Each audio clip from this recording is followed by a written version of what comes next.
Hi, loves. Welcome to the Be With You show. And today on the show, we have a guest. Her name is Michelle. She is a lead coach and founder of Silvavine uh, Company. She helps to elevate, inspire, and transform people on their life's path through personal development, and she helps them understand their purpose to life. So, welcome to the show, Michelle. Uh, Thank you so much, Samhita. Thank you for bringing me on today. Yeah. So today we are going to talk about all about you, your purpose, how you came on, how you became a life coach. But before that, I really want to know that how is it that you chose this profession? How is it that you opted for it after being into what you were doing before for the long time in your life? So how did you change the path? How did you decide on that? Well, I don't know if you've heard people say that I didn't choose the path, the path chose me. True. And now that I've actually found myself doing what I'm doing, I'm starting to believe that could be slightly true. So even though I started off in a career, there was elements about me in that career that has never ever left me. So I'd always have different sides to me that I would bring out in other ways in another career or profession. But I didn't kind of make sense of it. So I've always been the person that people would come to and share their feelings, any emotions. If they wanted a little bit of advice, I would be the person that they would come to because Michelle would know what to do in those situations. Okay. So I was even doing that then, and that's quite similar to where I am today. So I think deep down, I always knew that I was going to eventually get to the point of working to people in this capacity. Although I had already started working with people in such a capacity, but I hadn't realized that I was actually doing that. So what was your profession before turning into a coach? So I originally, from the very, very, very beginning, it all started off with initially I wanted to study law, Okay. and instead I was living in South Africa and I decided, right, okay, I don't want to study law. I'm going to take a gap year and I'm going to go over to England. And my gap year turned into 24 years later, still being in London in the UK. However, I didn't pursue a path in law. I pursued a path in actually training to be a chef. So believe it or not, I know how to cook. And so that led me into developing into becoming catering managers, and I would become a manager of catering establishments. So I spent the years in hospitality leadership roles. So I was always kind of in a kind of inspiring, elevating, mentoring type role throughout my career. So you were a person who was in hospitality, still Mm. helping people out, inspiring them, and coaching them in your own way, right? Very much so, very much so. And now you've turned to a place in your life where you can actually do it full time, coaching people and getting them closer to what they actually want to do and getting them closer to their real selves and their purpose. Yeah. Because I think what happened for me is that I spent a long time doing the career because I'm not somebody who not necessarily gives up. And it's not saying that I had to give up, but because I was still having my needs met in some sort of way, they were being met, but then they started to become more of a disconnect. I felt like more and more disconnected to doing what I was doing. Okay. So there was an initial like, okay, I'm enjoying it and I was very good at it. So it came natural to me and I was very good at it. And I was still getting some sort of satisfaction out of it because I would still be around people. But the disconnect became larger and larger and larger to the point where it got to the stage where just was not wanting to carry on and wanting to wake up in the morning and to go into work. And I think that happens to a lot of people. I think you just grow a disconnect and you just kind of feel that your heart's not in something anymore. Yeah, right. So you completely disconnected or detached from what you were doing, and then you found your liking or your inclination towards something which which is coaching other people and maybe finding their inclinations and their way of lives which they would enjoy, right? So I wanted to ask you is when you coach people, what is the intention you have? What is it that you bring out in them? Well, you see, this is the thing. Everybody's different, right? So Yeah, my job is to kind of facilitate what they need to get out of it. And okay. I'm able to do that by getting to the bottom and to connecting and picking up where they're at and what they wanting out of situations. So helping them discover things inside them, their purpose, their goals, right? I think a lot of people are always halfway there, Samita. I Yeah, think without even realize, a lot of the time we kind of think to ourselves like, I don't know what to do, but I think we do. I honestly think we do. And I think because somebody who comes to a coaching or wanting to make a change alive, I think they know the change is there. But I yeah. think we all just need that kind of reassurance and that push because we get quite complacent in what we're doing. And then we kind of become doubtful and have these doubts like, am I doing the right thing? But I think people are already there. I think people know more about their situations and know what they want in out of their lives and knowing that the changes they want to make and coming to a coach and working with the coach is just allowing me to help them get to the point of confirming that for themselves. But So I I think, really think the confirmation is there already. yeah. So I think the people who come to me are really open to taking that step, the next step towards a better life or a E- purpose. Exactly. They're halfway there. So you already know. You're already sitting at home. You're already thinking that, I do feel disconnected. This is not really working for me at the moment. I'm not feeling fulfilled. I'm sitting here, and even though, don't get me wrong, my life's great, I have moments when I can enjoy the moment, there is just something where I know that I need to change, or I know that there's more that I want to get out of life. I'm ready for my next step of growth. And that's what it is. When we sit and whether we've been open and like you say, okay, I might be open and ready to go for something. Yes, you are ready to take, because if you didn't sit there and have those feelings of feeling disconnected or not content, you wouldn't be halfway there to make that change. Also, I also wanted to ask you that the people who come to you, seeking a coach and they want to take a next step towards a different life or a different profession, maybe. So, how do you help them navigate their past self or maybe the profession they were in? Because it is not always easy for somebody to quit on what they were doing before. you know Sometimes they have to balance it out with what they want to do, and maybe they're dependent financially on where they're working currently. So how do you navigate that for them? Well, of course. I mean, I think with anything in life and making a decision that you want to make the transition from going to one career to the next career. I mean, we Yeah, all need to be we're not going to be, we all wish that we could. Let's just say if somebody came to me and said, "Right, Michelle, I'm in this career. I've really had enough. I'm wanting to go into another career." I mean, we have to be realistic to what the current situation true, is. true. And Yeah, yes, we do have bills, we do have restrictions.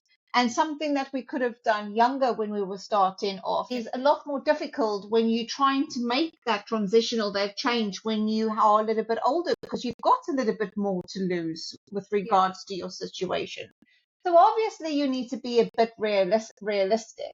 to kind of what your situation is, what can you do, can't you do? And it's not so much about what you can't do, it's about creating a plan that is manageable for you, that you are able to decide, okay, so I'm unable to leave this job right now. However, I do know that I'm going to having to put in an extra little bit of work in my free time to be able to allow myself to start getting and growing a little bit of momentum.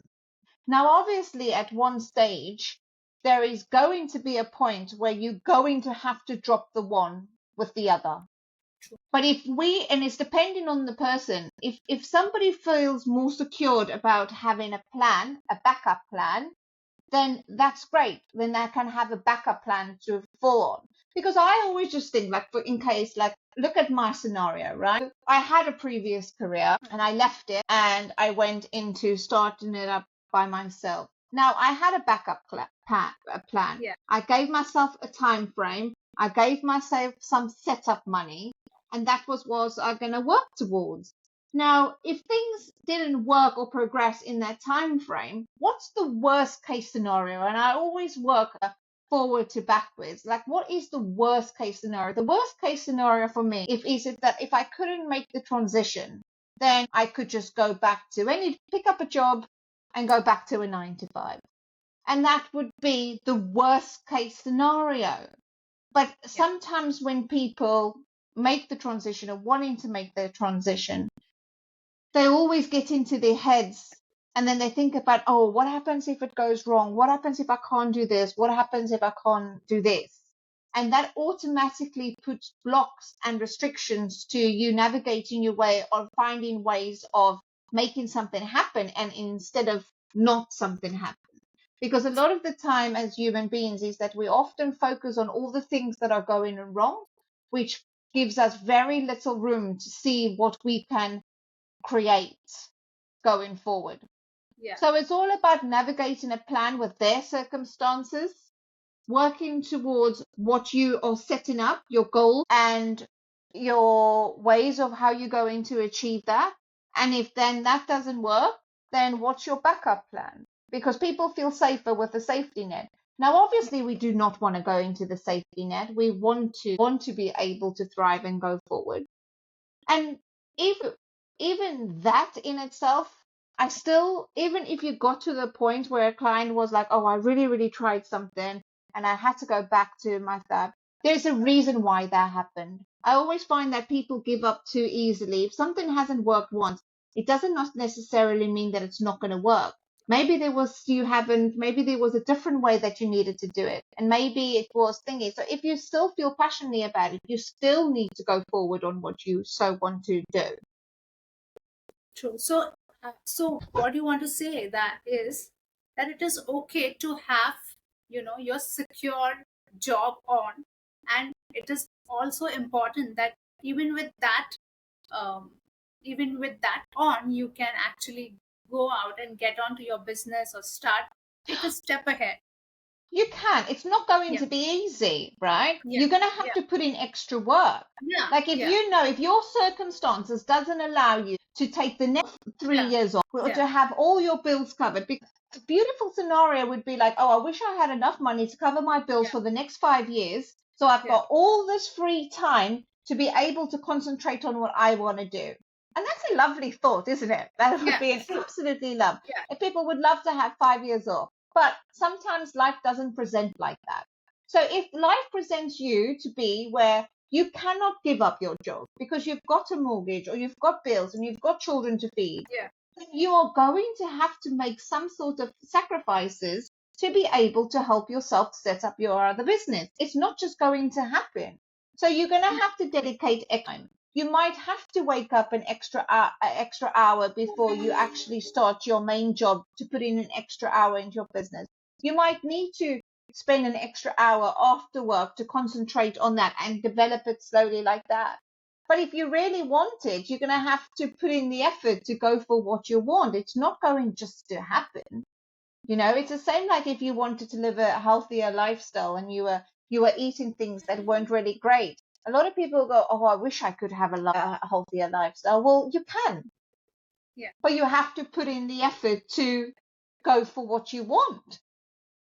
Because I think most of the people who want to change their careers or start a business, they are always in a place where they think that I'm not secure enough to start it, and that is one of the major resistance or blocks they have on their way.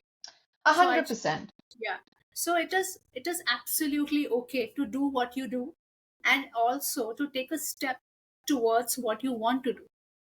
Of A course it hundred will. percent.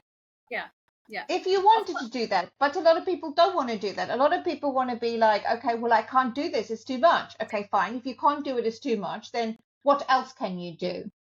Yeah, Are you able to produce another scenario for yourself where you're able to do it? There's many, many scenarios and situations that we can create to what is right for us if we allow ourselves to be open enough to look at what is a possibility and creating the possibility and then going for possibility. the possibility. It's like you say, So like, yeah, yeah, so oh, I don't feel secure. It's the same like with having children. Anybody who's a parent, before they had a child, would actually say, oh, we're not ready. We're not ready to have a child. We're not secure. We don't have enough money. I'm not at the right age. Anybody who's got a child has at one point in their life said that I'm not ready. You will never, ever, ever be ready, child, right? It's one of them things that you just have to go ahead and you need to have the child, and then everything just happens and everything falls into place. And what you thought about before actually disappears, and life with a child you didn't think good. was possible happens. And Yeah, that's very similar to when you're wanting to change your career. The, oh my God, how I'm going to do it, I'm not ready. When you actually take the action and follow through, you be like, oh my God, I can't believe it happened. I can't believe I'm doing it. yeah. It is almost like you are directly talking to me. You're coaching me right now. Yeah. So I also wanted to ask you that how do you define yourself? So there are relationship coaches, there are business coaches. So what is it? How you define yourself, and what is your client base like? What is your niche like? So I'm a transformative coach. Okay. Okay. So a lot of the way coaching works is they take you from basically where you're on and help facilitate and transform you and help make the changes to where you want to go. But transformative coaches actually look at the possible reasons, the underlying reasons as to possibly why things are happening to stop you going forward. Because, and then challenge those concepts to then help you to be able to view things in a way that's going to take you forward. So for instance, we look at kind of the whys behind a lot of things. Yeah. So a lot of people might say, oh, I'm not able to do such and such and such and such. There is a thought process that led you to think in that way. So Yeah. we kind of have a look at what was the thought process or the experience behind that that has led you to think in that way. Because once we actually change the thought process and have a look and challenge that and look at the experience as to why, then we're able to eliminate that to why I can't do that. And this has happened because of this has led me to this thought process. And how can we change those thought processes? Okay. And what is your client base like? So the client plays. So we work. So I create a Silvavine.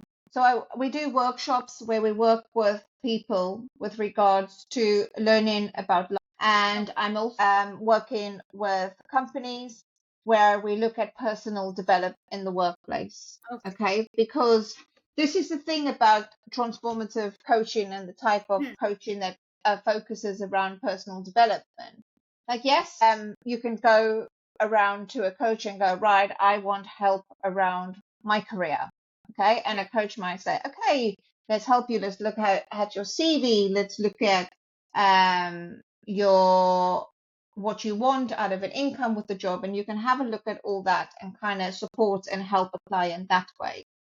But I always feel it's great to work with a transformative coach and work around personal development, because a lot of the blocks that we have around starting our own businesses or work always stem from personal development and how we feel about ourselves. Yeah. And this is the same like with work. That's why we work with companies, is because if you want your company to develop, you have got to, and you've expanded to the point when you've in people working for you, you want to get the best out of people.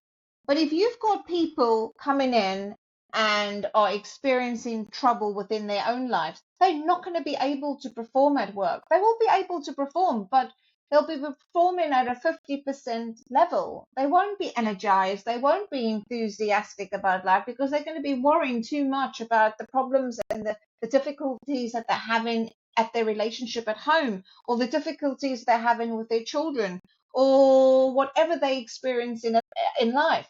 Because our career and the challenges that we face in life are all a byproduct and are all a self-reflection or a mirrored outcome of how we feel internally. Inside. Yeah. So I'm able to, the wonderful thing about being the coach that I am, I'm able to work with anybody through any type of difficulties, what they are facing, because I believe almost all our troubles and our difficulties, whatever area it might be, always stems from who we are as individuals. So I have people discussing, wanting to work with me with their personal lives, with relationships, struggling with relationships that they have with their parents, or possibly around self-belief, or troubles that they're having at work. And it always linked to an internal factor about a difficult or a belief that they might have, or don't even know that they are exhibiting and displaying behaviors that are not helping themselves, because we display these behaviors that not understand that we are doing them, or we don't even know why we are doing them. And then we find ourselves in these situations all the time and feel stuck, and we can't move forward, and we go, well, why is this always happening to me? True. Also, I wanted to ask you that you are coaching people through their businesses, through their relationships, through their mother and father wound, maybe their baggage that they carry from their families.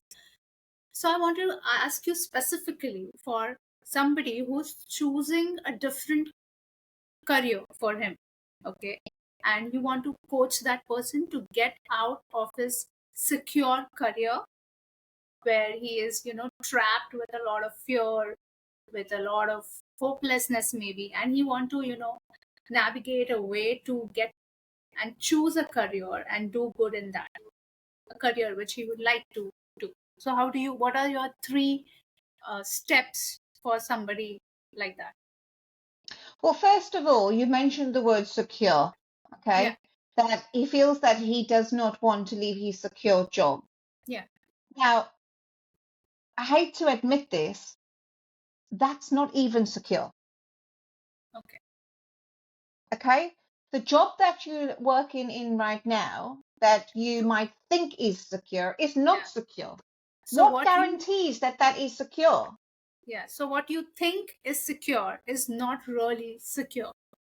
100%, because Yeah. who's saying it's secure? Who defines it as being secure? We Yeah. believe that the jobs that we're in by somebody else paying our wages in what way is it secure? You could lose that job tonight. True. True. Yeah. So that's not even itself insecure. Yes, you've got somebody that's going to pay your wages, but that's not security. That company tonight could could go bankrupt. And then what? Yeah. You would be out of a job. So you would still have to go and find another job. Yeah. True. Nothing in life is secure. We automatically live in this concept of things being secure and guaranteed. Nothing in life is secure or guaranteed. It's just this concept that human beings love to create to make us feel that things can't go wrong, and we put ourselves in this bubble. And this is why it takes us so long to make these steps and break these cycles, because we have created words like that about being secure and I'm not ready, and there's going to be a time where I'm ready. Create these concepts around it when in fact there's no security. Even if we work for somebody else that paid our wages, even if loads of money, we still might not be ready. There are so many elements. It's the same concept as like, oh, I can't wait until I have my if I have my dream house, I'm going to be happy. If I have the perfect relationship, I'm going to be happy. It's Yeah. these concepts that we have created that provides us a false sense of security or false sense of happiness. But this is just something that we've done as human beings. So that's the first thing I would do. I would challenge that security that Okay. he is there. Okay. And then the second part, we would look at, looking at those doubts around it. So obviously there's going to be doubts, whether with, am I going to be enough? Am I going to be smart enough? Am I going to be able to be successful? Am I going to be able to get this thing off the ground? That would be the second thing that we would look at, True. because we always doubt ourselves, and we always look, because we're always comparing ourselves to everybody else. So we Yeah. automatically, we look at the doubts. Yeah. And then another element, the third thing I would look at is the people around us and comparing ourselves to everybody else, because there is an element of like, oh, what are they going to think about me? Then we're extended to, oh, but if I'm not successful, what are my parents? If I don't do this correctly, what are people going to think of me? So we have elements where we go internal, where we think about our doubts, and then we often focus it external to be like, what are they going to look and think about me? It's what I think about myself. Am I enough? And then it's what are they going to think about me? And that's another block that we've just put over there. So your 3 steps are you really secure? The next step is the doubts that you have around the new way that you're taking. And the third step is, what are other people thinking about me? Right? Well, it's always external, isn't it? Everything in Yeah. life, we always measure, we can compare, it's always external, Yeah. So, I mean, those are just steps with regards to the situation that you've just described Yeah. to me. Yeah. But Yeah. everybody's different. So I might do something different and do something else with first on somebody else. I've just based that on what you've just shared with me. And this is why True. when I am working with people, I spend the first hour of really getting to know them. Like, I ask them questions, I find out about them, because everybody's doubts or insecurities or how they feel about themselves is all different, down to whatever external factors that may have contributed to their life. So one person might have more confidence than another person around the situation. And one person might have a different experience with regards to being raised in a poor environment. So there's different factors and different elements that we kind of have to look at for the individual. So in the situation that you've just explained to me, that's the way I would tackle it with regards to him wanting to start his business. And first of all, looking at that security, and then looking at the doubts, and then external measures. And then there would be another plan to be like, right, okay, so what is the plan going forward? How are we going to tackle this? What needs to happen? What's the Yeah. objective? What is the strategy that we can start creating and putting into place? But the 3 steps that you told us right now, they look like something very substantial, which address the issue to its core. They look really good. Definitely, and Yeah. yeah, definitely, and that's helping and provide my client to be able to help them get from where they are now to where they would like. Of course, you With the will. Yeah. Yeah. Of course, you will guide your clients according to what they need. But Sure, these steps look really, concrete on, where you can stand on. Also, you have written a book I on have. your how you navigate your coaching, how you go about it, and what I would like you to tell us about it. So the book is not. So the book came first. So it's not necessarily with regards to You see, the book came about, I don't know, I've just always had, it's not so directly linked to my coaching. However, it's just relatable things that I have experienced and people have that explains something called our life purpose triangle. Okay. Life Okay. goal. Yeah. And in the book, we talked three different parts of it. Okay. And we have got our influence, our observer self, and Okay. our authentic self. Okay. Okay. And so I believe, again, this is based on my theories. I believe we have our influences of. So going back before on speaking about this really quickly.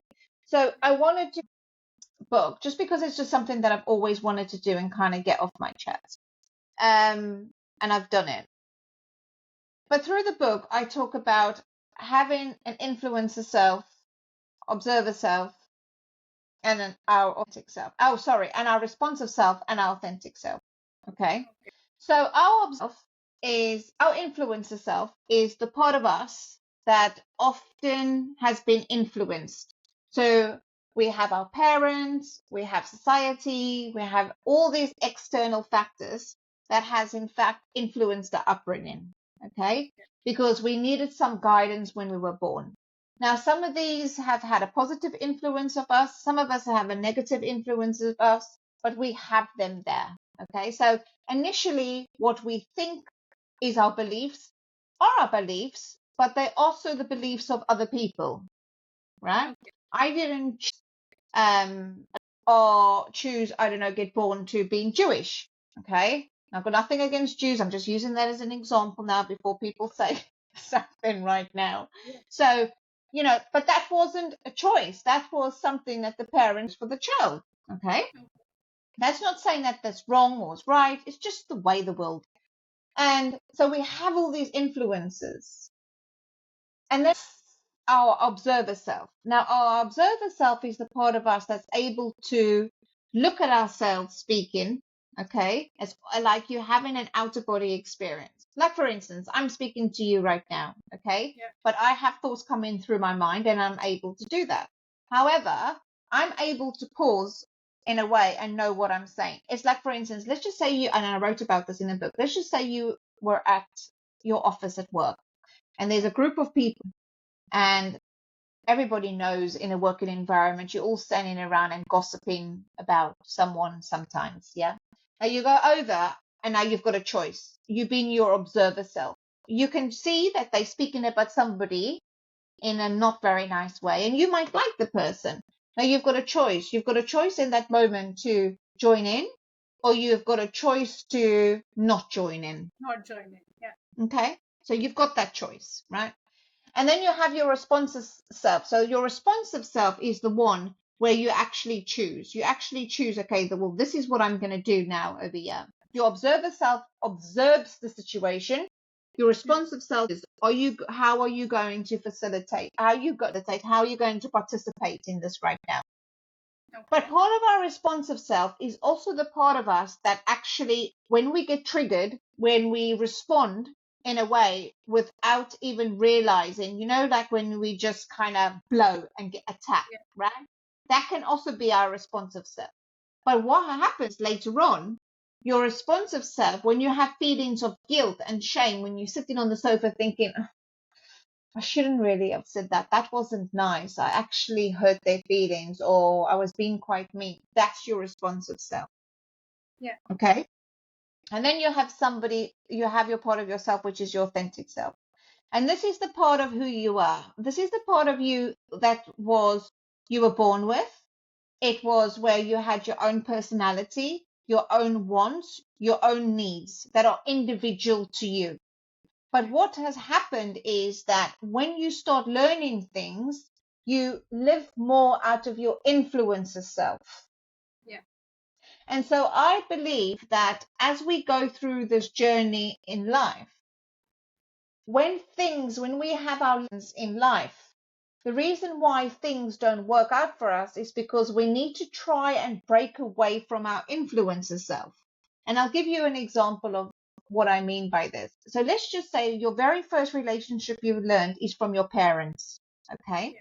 So that means when you go and experience your first relationship, you are experiencing the relationship as your influencer self, because you don't know how to be in a relationship. You've learned how to be in a relationship from the adults around you and from maybe your mother and father. True. And so sometimes we have difficulties in relationships, or sometimes relationships don't work because we have to correct and disconnect from our influencer self to be able to move us closer to our authentic self, so then we can learn how we want to be in the relationship and what is our needs in the relationship and what we want out of life, not the type of relationship we think we're supposed to be in. Because this is what happens. Because sometimes start displaying certain behaviors in the relationships that may not be yours. You might be a bit controlling, you might be picky, and that might not be you. But you just think that's the way to be because you've watched somebody else to be like that. So I strongly believe is that when we start recognizing when things end, it's for us to be able to reflect our behaviors and to go, do you know what? Okay, fine. I know why it didn't work out, because I probably wasn't behaving in the way that was true to me. I was maybe picking fights when I shouldn't have picked fights because I was insecure or I was like this, and that wasn't me. There's a lot of times when we can have experiences or we get into fights or we like, and we can, yeah, and I've heard people say, oh, I'm sorry I behaved like that. That wasn't me. And this is exactly what I'm talking about, is that sometimes we behave in ways that is not ourselves. And this is why we have feelings of guilt and shame, because or feel like it's not who we are, because it's not who we are. So once start observing our behaviors and recognize that that's not who we are. Like, for instance, I'll give you another example, Samita. Let's just say, like, remember when you were a child at school, like, you needed to act in a certain way to be cool, to fit into a group, because if you said something or behaved in a certain way, then you would be accepted by your friends. But actually, that wasn't you. True. So I Yeah. do feel the more we break away from this influencer self, the more we can choose to respond on who you really are, to then align you closer to being who you are before you were taught everything else. So you have literally answered the question of so many people out there as to why their relationship actually failed, because they were lost to find the reason which they were just not able to, put their finger on. But finally, you have answered it.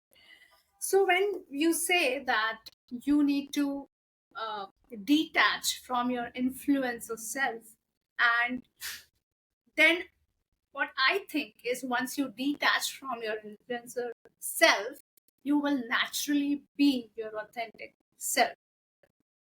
100%, Does it? but this doesn't happen overnight. Yeah. This is a work in progress. So there's a lot of talk. People's like, oh, we just need to be our true selves, and that's great. But we don't just become our true selves overnight. It's a process of challenging yourself every single time. So when you are behaving, like, for instance, if you are picking a fight with your partner because you feel insecure, a lot of the time we know that that's not the real reason. We're picking a fight for no reason. We're picking a fight because we're insecure. Yeah. We have a So we pattern. pick, yeah. Yeah. So we're picking on something because there's an insecurity there. Whatever this insecurity might be, maybe you can't express who you are properly, or maybe Yeah. you have a fear of them going off and leaving you. So instead of being honest and going, do you know what? Right now, you telling me that makes me feel insecure about myself, and this is why I'm responding like that. Nobody's going to say that, because nobody's like, hey, hang on a minute, I'm acting out of my influencer self right now, because then we can appear weak, then we can appear vulnerable, and nobody wants to feel weak and vulnerable. But a lot of who we are genuinely, part of those places is when we are feeling weak and vulnerable. That's who we really are. That's part of us. We have a weakness, we have vulnerabilities, but as human beings, we have portrayed ourselves to be this people who've got it together all the time, and we need to be achieving, and we need to be great, and we need to be good at this, and we need to be a good wife, and we need to be a good girlfriend. But in fact, that's not who we are all the time. Yeah, true. Sometimes we are weak. Sometimes we do make mistakes. Sometimes we're not going to get it right. That's who we are authentically. But we're so afraid that if we share those parts of ourselves with people, that they automatically go in to be like, no, I don't like that. So maybe, addressing the issue to what it is, actually being vulnerable is like actually turning the knob to the door towards your authentic self, is what I think. 100%. And a lot of people, what they don't realize is that when you actually show your vulnerability, Yeah. people are just like so honored. So honored. Like, I'm so glad that you shared that with me. You automatically have a compassion for somebody, like you want to protect them and you want to guard them. When people show vulnerability, you don't want to destroy that. You actually want to protect you want to be there for them, you want to protect them, you want to support them.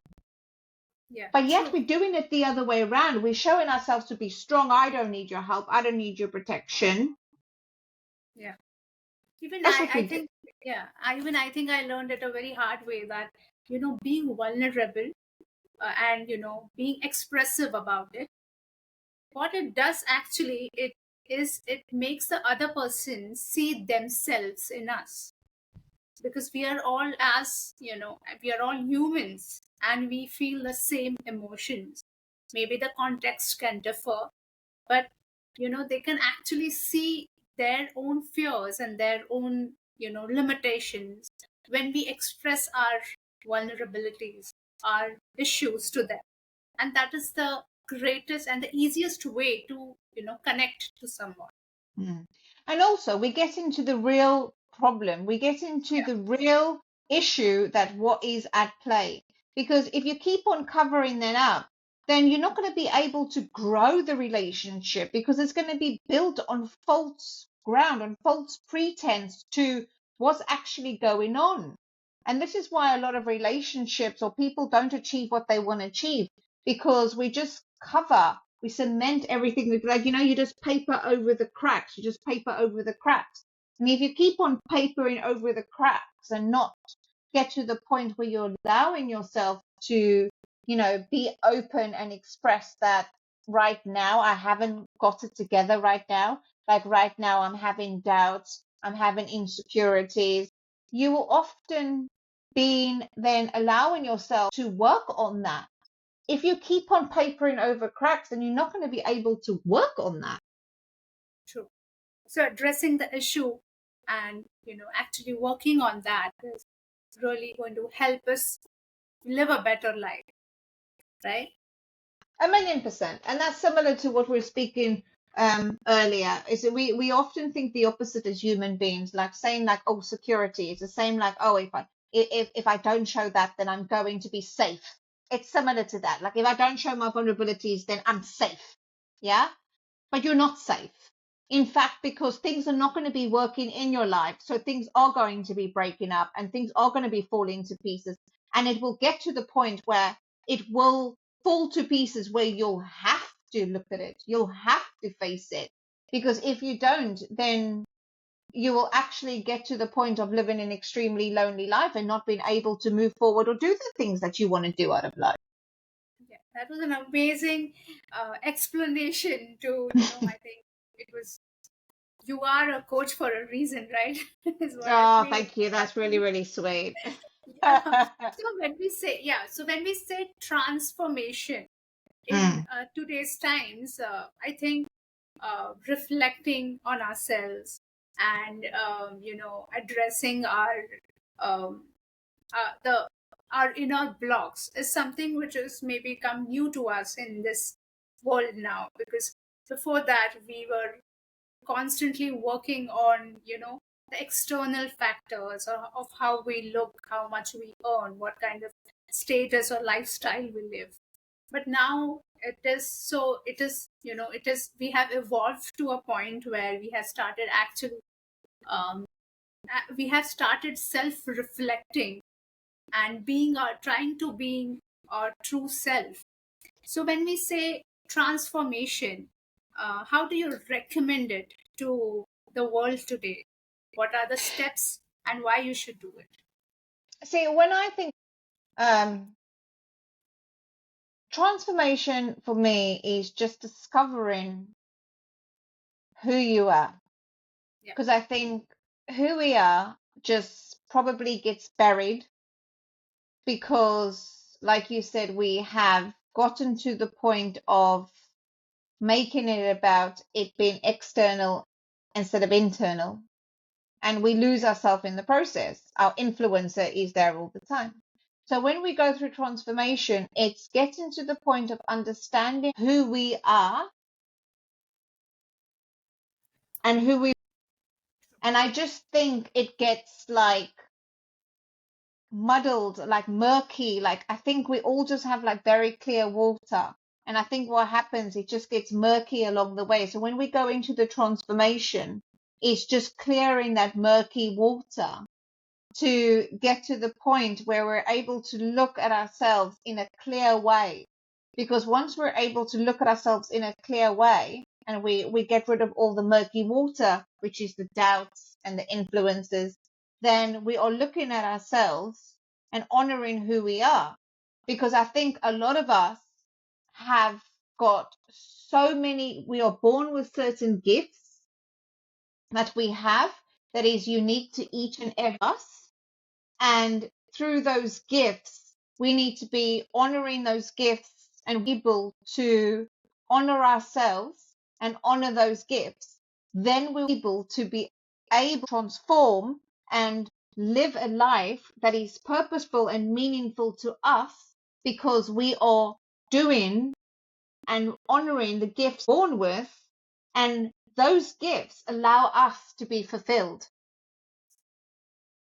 But we always want to compare to what everybody else has got, think, oh, I'm not as good as that, or I don't have enough of that. That might not be for you. That might not be for your gift. So when you truly discover and clear your water and get to the point of discovering who you are and honoring the gifts that you have, then that is your transformation to allowing yourself to be who you choose to be. So just learning what the world wants you to be and just enjoying being yourself. Be who you want to be, because once we start celebrating and embracing the gifts that we have, then we ultimately are living a more happy and more peaceful life. Yeah. So I think that is a great message that you have given us today about transformation and how important it is for us in today's day and age. Also, we are, I think, at the end of our episode today. Having you was a pleasure, and uh, listening to you, actually, I actually felt that this is a coaching session going on because I got some of my own personal insights from what you were talking. So it was a delight to have you here. Also, I'm going to be, tagging you below the show, below the episode. And we have a lucky draw, right, Michelle? We So, do have a lucky draw, so I am offering one lucky person free coaching. Okay, and yeah. all what they have to do you remember what they have to do, Samita? Yeah. So what they have to do is they are supposed to follow us and take a screenshot of that. Also follow us on Spotify and Instagram. They have to take a screenshot of it and then post it on social media, tag us, and also just write a few sentences, a few words about how they found this episode, right? Yes, and then we lucky winner, Yeah. and that lucky winner will be contacted with and to be able to have a free coaching session with me. Yeah, true. That would be great. And thank you so much, Michelle, to be here and share all your light. Thank you so much. Oh, you're more than welcome. Thank you for having me on. Thank you, guys. Thank you.